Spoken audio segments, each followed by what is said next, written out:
అందరికీ నమస్కారం. నేను భాస్కర్ని. ఇవాళ మహాశివరాత్రి ఉంది. అందరూ నిష్ఠగా ఆ శివుణ్ణి పూజిస్తే మన కష్టాలు కన్నీళ్ళు పోయి ఆనందంగా సంతోషంగా ఉంటాం.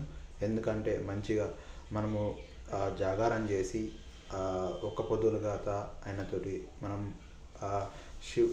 శివనామం జపిస్తే మన కష్టాలు కన్నీళ్ళు పోతాయి. మనం ఎన్నో నుంచో బాధలు అనుభవిస్తున్నామో అవన్నీ పోవాలంటే మంచిగా మనము ఆ శివుణ్ణి ఆరాధించి మంచిగా ఒక్క పొద్దులతో ఉండి నియమిష్టలతో మనసారా ఆ శివుణ్ణి చేసుకొని మంచిగా మనం ముందుకు నడిస్తే కష్టం ఏదో బాధ ఉందో అన్నీ ఆయన ముంగట పెడితే ఆయనే మొత్తం సృష్టి ధర్మకర్త, ఆయనే చూసుకుంటాడు. ఒక శ్రీమన్న గుట్టాలనే ఆ శంకరుని ఆజ్ఞ లేనిదే శ్రీమన్న గుట్టది. మనం అందరం ఆ దేవుణ్ణి మహాదేవుణ్ణి పూజిద్దామని కోరుతూ మీ జాడి భాస్కర్ యూట్యూబ్ ఛానల్ ఫాలో అవ్వండి. మహాశివరాత్రి అందరికీ శుభాకాంక్షలు.